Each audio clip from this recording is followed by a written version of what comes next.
Chegamos no momento de ouvirmos a palavra de Deus.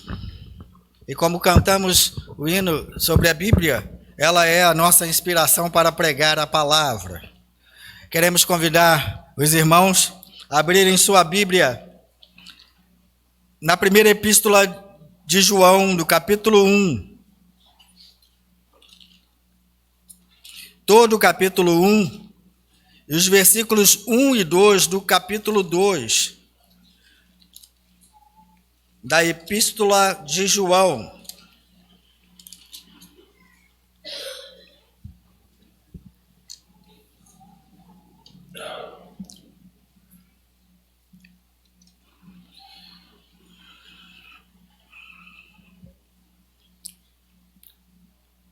Convidamos nossa irmã Joelma a orar conosco por iluminação. Deus, diante da sua presença, nos encontramos, Senhor, com os corações gratos a Ti, posso expressar de oportunidade de estar na sua casa. Senhor, quando nós queremos, Senhor, ouvir a sua voz, será transmitida através do seu servo. Senhor, fala, Senhor, aos nossos corações. São essas bênçãos que pedimos e já te agradecemos, em nome de Jesus. Amém. Diz-nos a palavra do Senhor.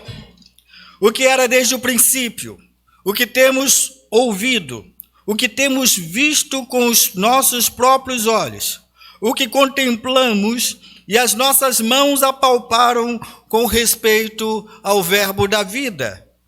E a vida se manifestou e nós a temos visto, e dela damos testemunho, e vô-la anunciamos a vida eterna, a qual estava com o Pai e nos foi manifestada.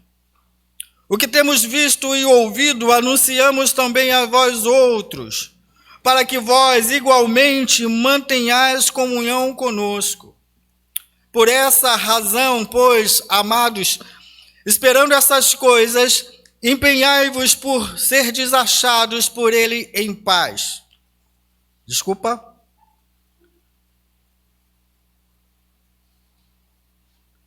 Ora, versículo 3.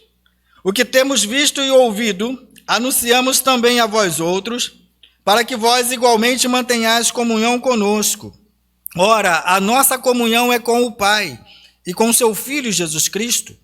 Estas coisas, pois, vos escrevemos, para que a nossa alegria seja completa. Ora, a mensagem que da parte dele temos ouvido e vos anunciamos é esta, que Deus é luz e não há nele treva nenhuma. Se dissermos que mantemos comunhão com ele e andarmos nas trevas, mentimos e não praticamos a verdade. Se, porém, andarmos na luz como ele está na luz, mantemos comunhão uns com os outros, e o sangue de seu Filho Jesus nos purifica de todo pecado. Se dissermos que não temos pecado nenhum, a nós mesmos nos enganamos, e a verdade não está em nós. Se confessarmos os nossos pecados, ele é fiel e justo para nos perdoar os pecados e nos purificar de toda a injustiça. Se dissermos que não temos cometido pecado, fazemos de Deus mentiroso, e a sua palavra não está em nós. Filhinhos meus, estas coisas vos escrevo para que não pequeis. Se todavia alguém pecar, temos advogado junto ao Pai, Jesus Cristo o justo. Ele é a propiciação pelos nossos pecados, e não somente pelos nossos próprios, mas ainda pelos do mundo inteiro. Palavra do Senhor para a nossa edificação.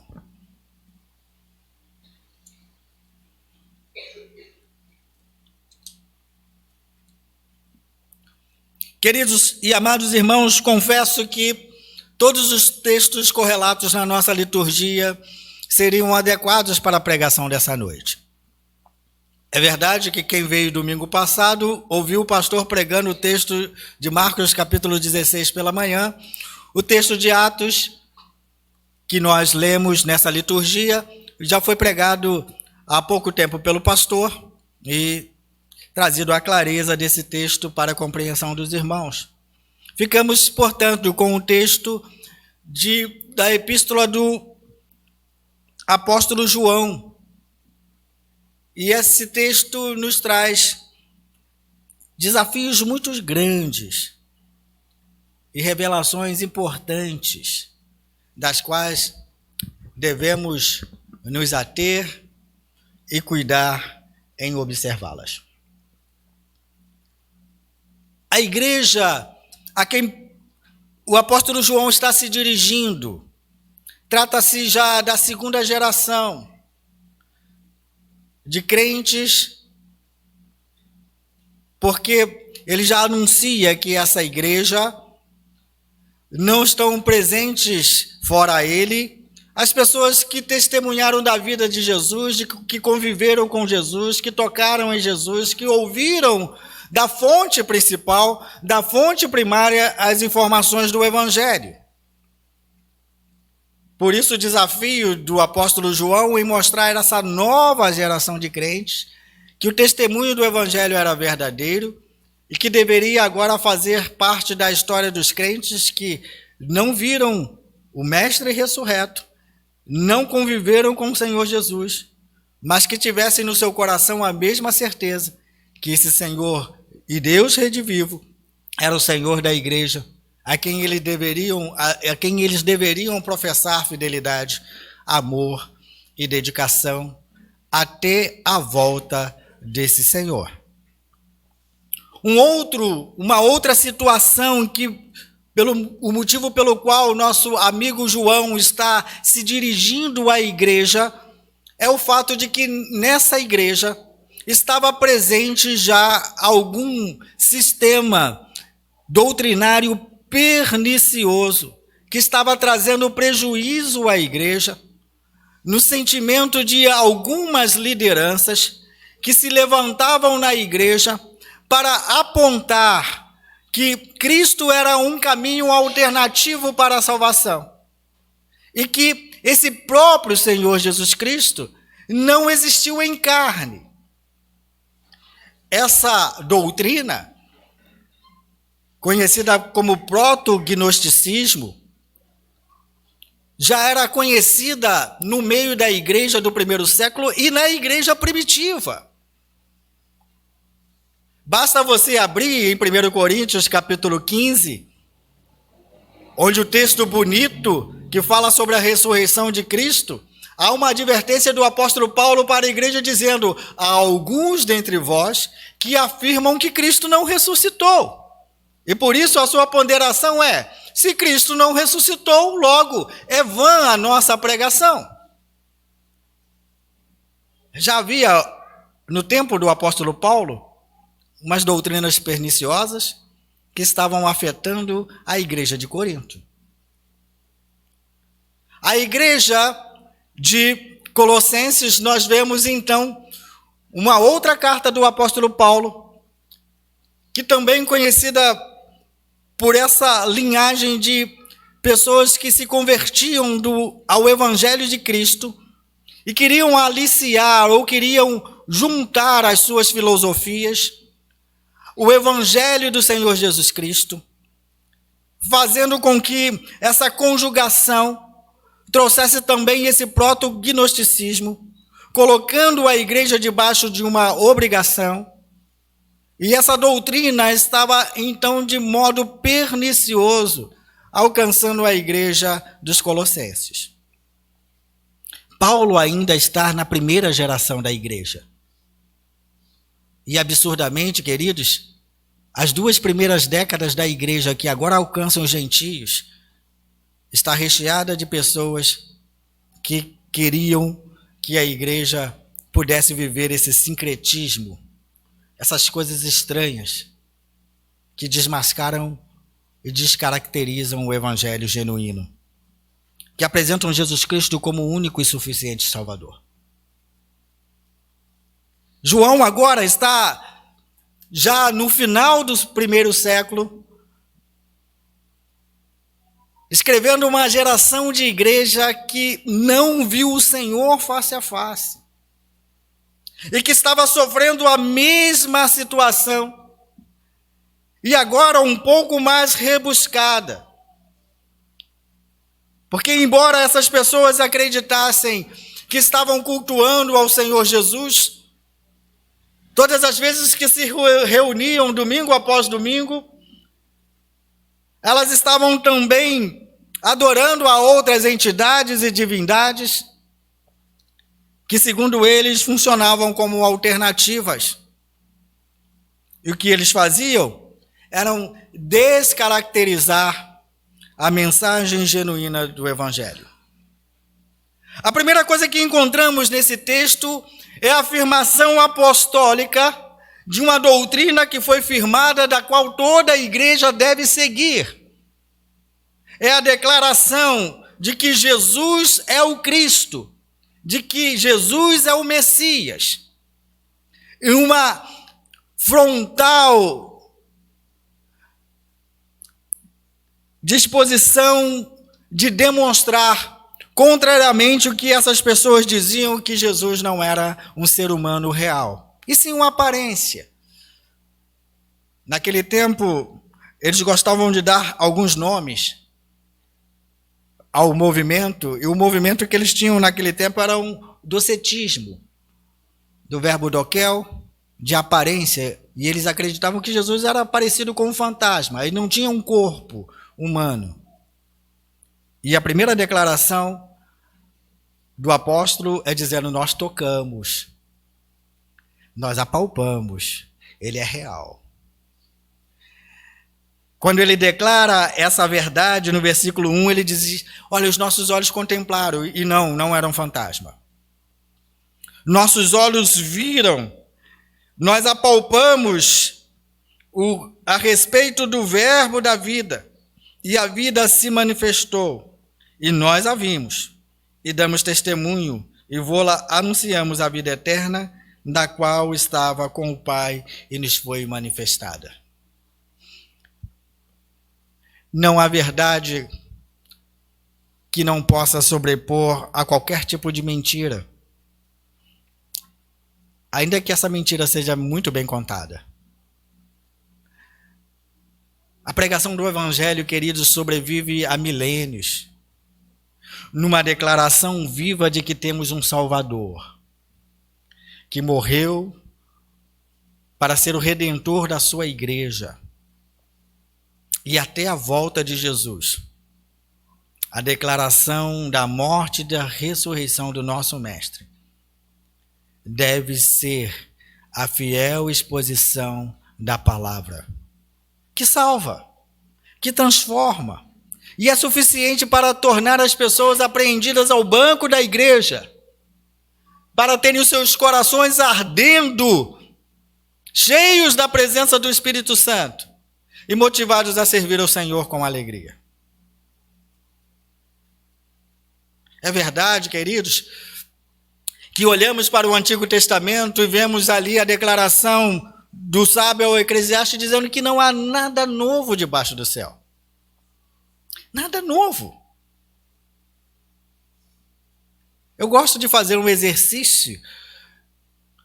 Nós não falamos mal de outras denominações aqui, mas eu gostaria que vocês fizessem um exercício. De todas as coisas que nós estivermos falando aqui, se não são coisas que vocês conhecem no nosso tempo. As heresias que estavam sendo contadas ali são contadas no nosso tempo. Lamentamos o fato de nossos púlpitos se tornarem agora, queridos, como um lugar onde tem coaches para tornar a vida uma vida de sucesso, e as pessoas buscando os bens temporais em vez da esperança eterna.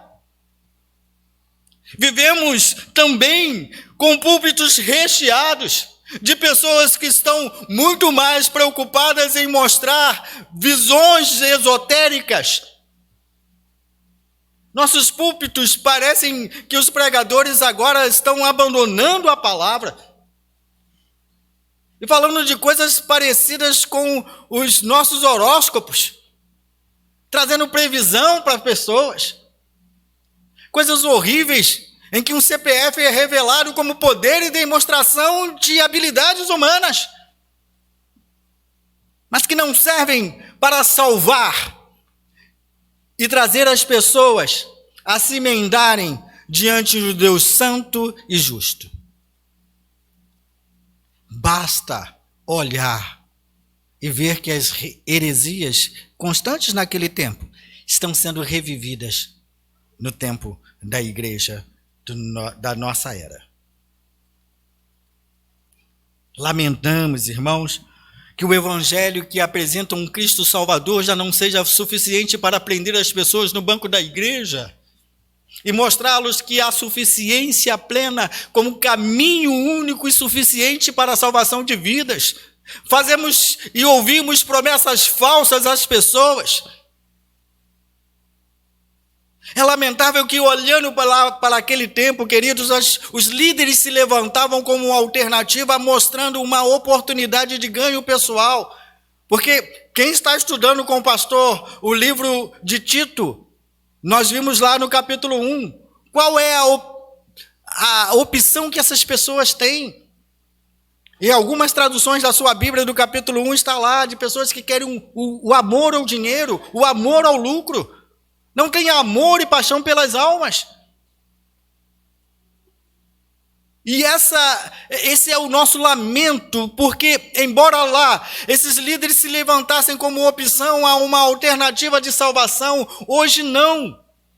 Hoje há um clamor de uma multidão que gerou uma demanda para se levantar líderes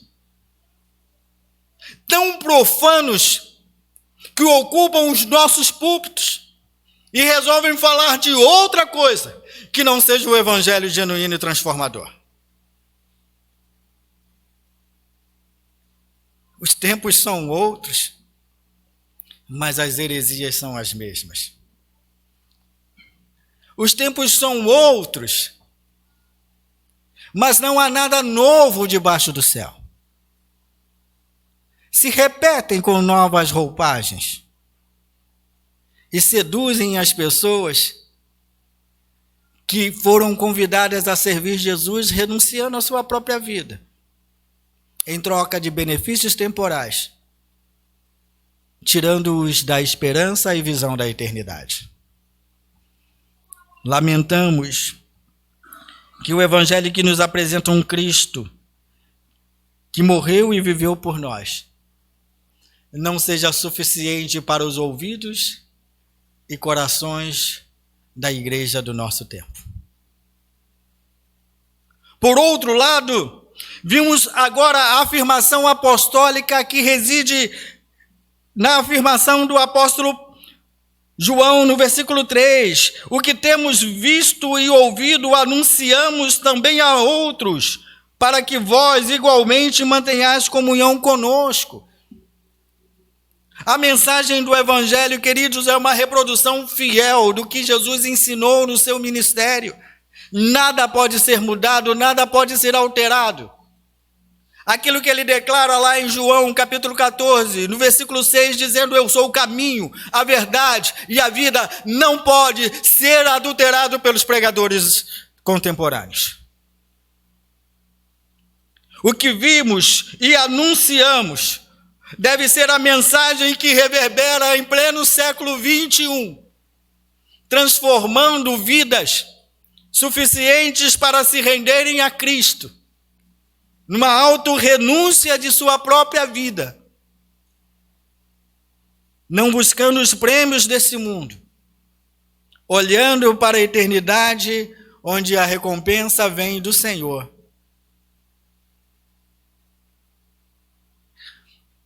O segundo tema, queridos, que o nosso amigo João trabalha está a partir do versículo 5, que mostra a importância do testemunho e proclamação da igreja. Primeiro ele fala de um evangelho que fala da verdade, do verbo da vida, que não era alguém irreal, porque ele viu, apalpou e conviveu com esse Jesus. Segundo, ele fala que essa mensagem que agora tem ouvido a respeito de Jesus e anuncia a outra geração que não conheceu Jesus em vida, que não conheceu Jesus antes e depois de ter subido aos céus e ser o eterno sacerdote da sua igreja, no versículo 5 ele diz: esta é uma verdade para ser pregada em todo e qualquer tempo. Deus é luz e não há nele trevas nenhuma. Essa declaração ela é importante por duas situações que nos fazem refletir. Quando João está dizendo que Deus é luz, ele está dizendo que esse Deus é santo, puro, e que não pode ter convivência pacífica com pecadores obstinados. Trevas está associado ao pecado, está associado a pessoas que teimam em pecar, têm prazer em se chafurdar na lama.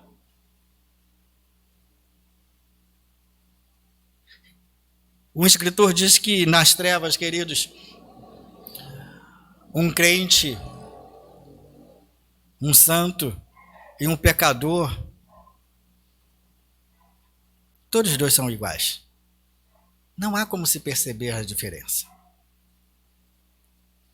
Mas na luz, tanto o pecador quanto o santo são identificados. Porque a luz torna patente cada uma de nossas ações. Essa é uma verdade da qual nós não podemos negar. Deus é luz e um Deus santo nos tolera por causa de Jesus Cristo, que morreu e se tornou o Salvador da sua igreja. Como pecadores, queridos, não deveríamos nos atrever como aquele homem que aparece diante de Deus para justificar-se pelas suas ações. Mas caberíamos muito adequadamente na figura do publicano que de olhos baixos batia no peito, dizendo: tem compaixão de mim, Senhor, porque sou um pecador ruim. É mais adequado. E o próprio Senhor Jesus ensina que quem desceu justificado do templo foi o publicano, e não o religioso. Quando nós falamos isso, amados, nós entramos no outro tema importante, de que nós não podemos negar a realidade que diz que, se vivemos com o Senhor, as nossas ações devem ser condizentes com o Senhor que abraçamos. E é a posição do apóstolo João dizendo para uma igreja que está sendo seduzida por uma nova filosofia, que acreditava que o pecado era uma prática comum, porque o corpo se deteriorava e dele nada se aproveitava. O corpo tido como um aprisionamento da alma, e essa que devia ser liberta. Por isso, pecar não fazia diferença nenhuma. Você poderia estar convivendo dentro da igreja, mas não ter nenhum compromisso com Deus, uma vida de empreendimento de santidade. E o nosso amigo João agora desmente isso, dizendo: não é possível. Você não consegue viver uma vida adequada com Deus se não fizer o ajuste na sua vida. O versículo 6 diz: se dissermos que mantemos comunhão com Ele e andamos nas trevas, mentimos e não praticamos a verdade. Não há condição de você ser outra pessoa quando você abraça o Senhor Jesus como Salvador, que não invista a sua vida em santidade, que não invista a sua vida numa busca de comunhão com Deus e de comunhão com a sua igreja. As pessoas olham para a liturgia da igreja presbiteriana, e sobretudo a igreja presbiteriana de Lages, e perguntam: pastor, por que a igreja tem uma liturgia fechadinha? Tem lá o momento de perdão, tem o momento de louvor, tem o momento de exposição da palavra. Tem um momento em que nós consagramos a Deus pelas nossas ofertas, que são agora para o conforto da igreja. E tem um momento da pregação, tudo fechadinho, não há espaço para ninguém. Porque nós acreditamos, queridos, que aqueles que vêm cultuar o Senhor não vêm participar do culto como ouvinte. Nós não adotamos a ideia de que pessoas que assistem o culto. Nós adotamos a ideia das pessoas que cultuam vindo à casa do Senhor. Por isso que não se abre a liturgia da igreja. E o nosso culto ele está condizente com o livro do profeta Isaías, capítulo 6.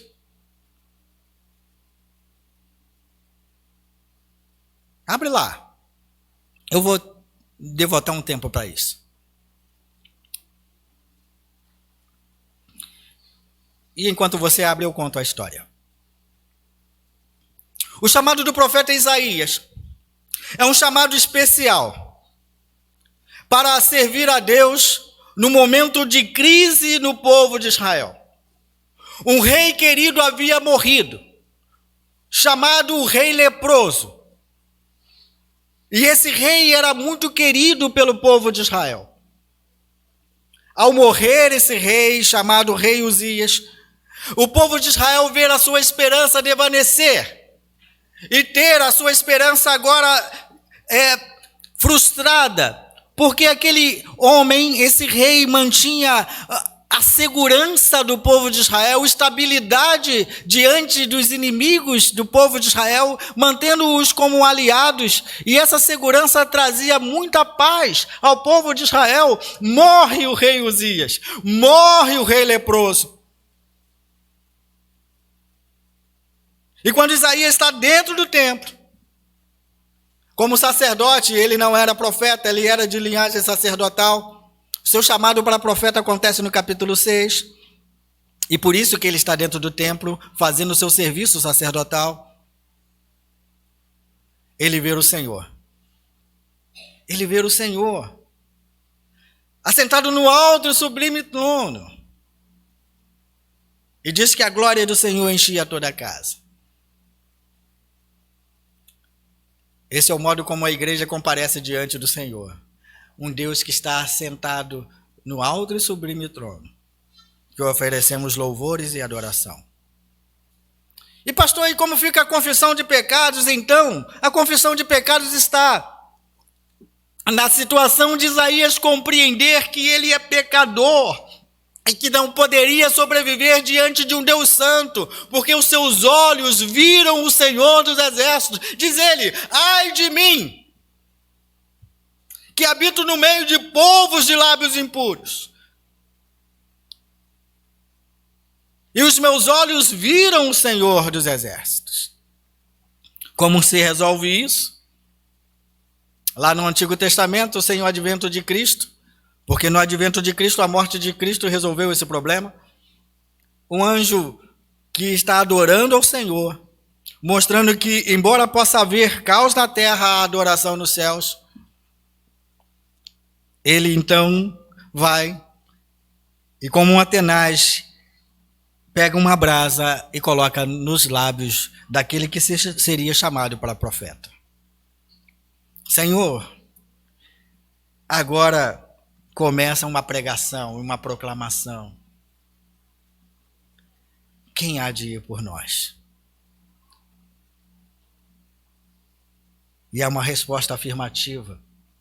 Que todo culto você deve sair de modo diferente e sentindo seu coração arder com desafios de nova posição e mudança diante de Deus. Envia-me a mim. Envia-me a mim, eis-me aqui. O nosso culto é celebrado nessas bases. E por isso a explicação vale a pena. Por que temos uma liturgia fechada? Porque o culto está exatamente em tudo que acontece na liturgia de Isaías capítulo 6, do versículo 1 ao versículo 6. Mas voltemos então ao texto. Diz nosso amigo apóstolo João: se andarmos na luz como ele está na luz, mantemos comunhão uns com os outros. E embora aquela situação no Antigo Testamento para purificar os lábios do profeta fosse algo temporário para que ele pudesse exercer o seu ofício, aqui na vida da igreja, diz o apóstolo João, o sangue do Senhor Jesus nos purifica de todo pecado. Jesus é a solução para a sua vida pecaminosa, meu amigo. Jesus é a solução para a sua vida de pecado. E se quer andar na luz, o seu investimento deve ser em santidade.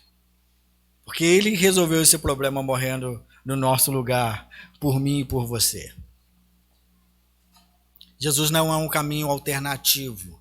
Ele é o caminho. Ele é a verdade. Ele é a vida. Olhamos então para o nosso amigo João dizendo no versículo 8, e aí, se acontecer algum acidente, se acontecer alguma dificuldade na minha caminhada, porque embora eu queira acertar, todas as vezes que eu queira acertar, na maioria das vezes eu erro o alvo, porque isso significa pecar. Eu erro o alvo. Tenha paz no seu coração, a partir do momento que Deus te alcançou para ser livre e liberto pelo poder de Jesus, tenha paz no seu coração. Diz o versículo 9, se confessarmos os nossos pecados, Ele é fiel e justo para nos perdoar os pecados e nos purificar de toda injustiça. Quantas pessoas têm vindo para a igreja com aquela sobrecarga no coração, com uma vida cheia de sobressaltos, não tem paz, vive amarrado nas suas lutas e tribulações, tristezas acumuladas, não tem paz no Senhor, não tem alegria no Espírito Santo, porque o seu empreendimento não é de santidade, não confia na plena suficiência do sacrifício de Cristo, que morrendo na cruz verteu o sangue, que nos lavou e nos remiu para Ele. Há uma verdade nesse texto que mostra que nós somos incapazes, sem a graça de Deus, de permanecermos no caminho correto. Há uma verdade nesse texto que mostra a nossa total dependência do Senhor para trilharmos caminhos certos. Sem o Senhor, sem chance, sem Jesus, sem chance para a sua vida. Há uma verdade nesse texto que mostra que sem a suficiência do sangue de Jesus, nossos caminhos são caminhos que nos levarão à perdição. Que ninguém, e o versículo 10 completa, ninguém pode dizer que não peca. Ninguém pode dizer que não peca. Porque o problema em dizer que não pecamos não significa que nós sejamos somente mentirosos, mas que fazemos Deus mentiroso. No Deus que resolveu um problema para que o nosso pecado, que a sua ira fosse aplacada, oferecendo o seu próprio filho para morrer no nosso lugar. Deus seria mentiroso se não apresentasse Jesus como única solução ali na cruz do Calvário. E por isso nós não podemos afirmar que não pecamos. Somos pecadores redimidos e erramos os alvos todas as vezes que quisermos viver uma independência de Deus. Nosso amigo João encerra esse texto nos versículos 1 e versículo 2 do capítulo 2, mostrando filhinhos.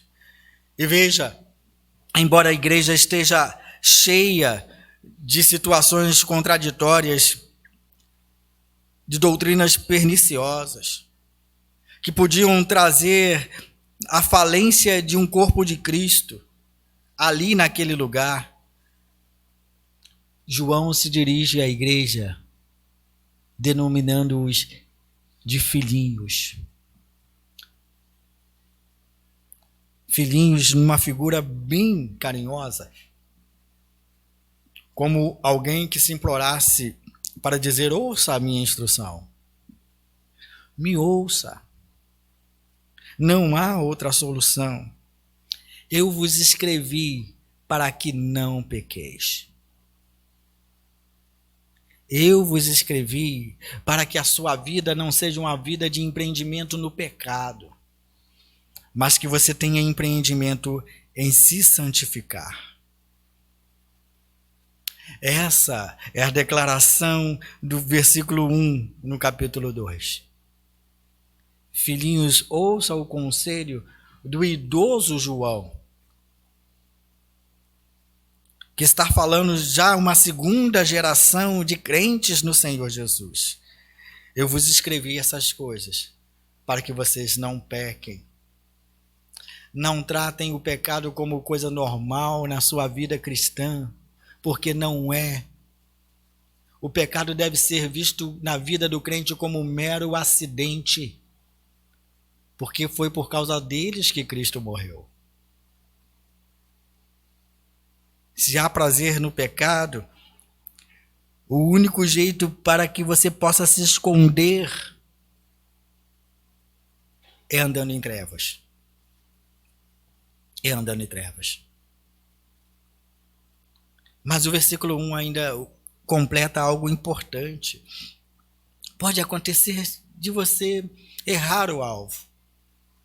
Pode acontecer de que a sua vida seja um empreendimento de santidade e você ainda tenha dificuldades de caminhar, porque essa é a situação de todo e qualquer ser humano. Embora crentes e redimidos no Senhor Jesus, nós não podemos garantir que nós não vamos cometer mais erros até a volta de Jesus. Quem garante isso? O apóstolo João já disse que quem garante isso torna Deus mentiroso. E você não pode garantir que você não vai errar mais.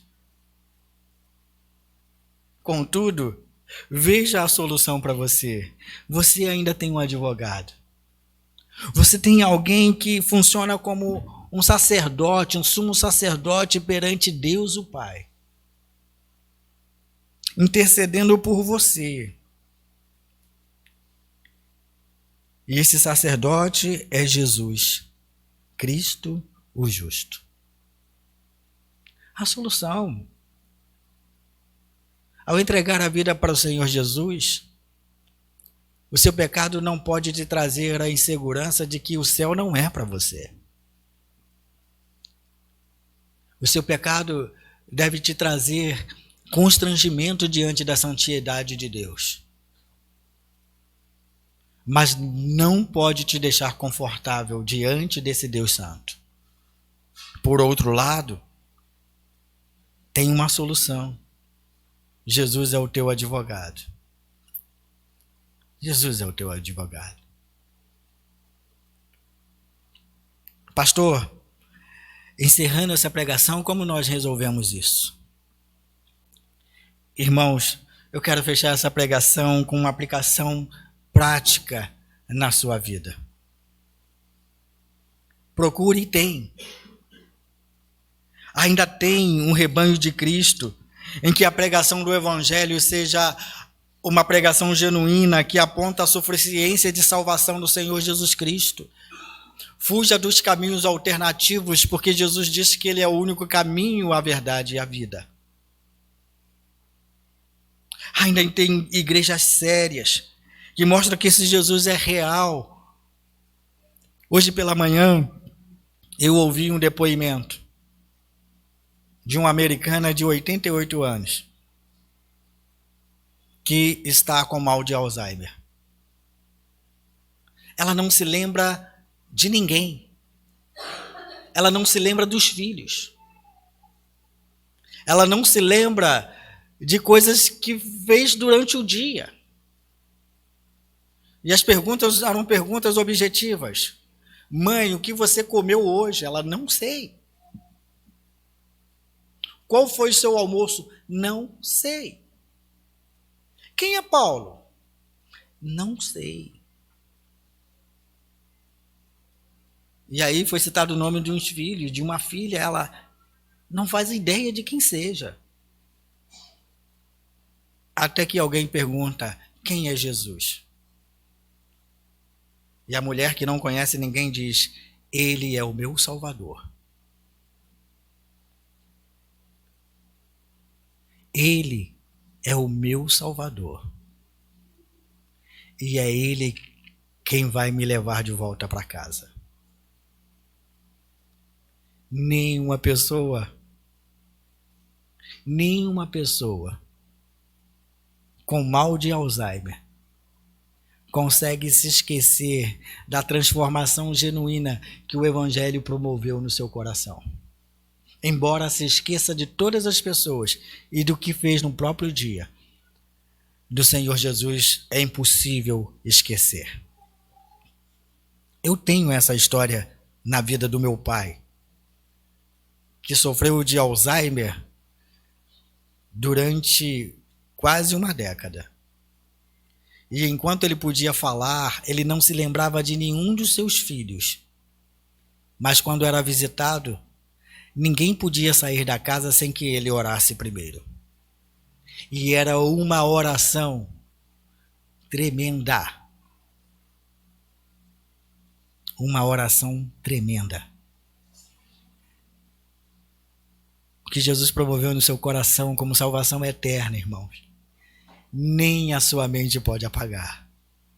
Está gravado no coração, como fator genuíno. Procure uma mensagem transformadora. Fuja de ofertas fáceis que te dão o mundo, mas não te oferecem a esperança do céu. Fuja do pecado como algo que você pode se agarrar como situação que não tem solução, porque Cristo morreu pelos seus pecados. Empreenda em vida de santidade. E tudo bem se você falhar, porque você tem um advogado que por enquanto te defende, mas que no dia final virá como juiz, da qual você não poderá fugir, porque por enquanto ele é a porta aberta, mas na sua vinda nada e ninguém poderá mudar o seu destino. Empreenda em vida de santidade. Empreenda em vida com Deus. Fuja das armadilhas do pecado. Viva em comunhão com a Igreja de Cristo. E em comunhão com aquele que te salvou para levá-lo à eternidade. Que Deus vos abençoe.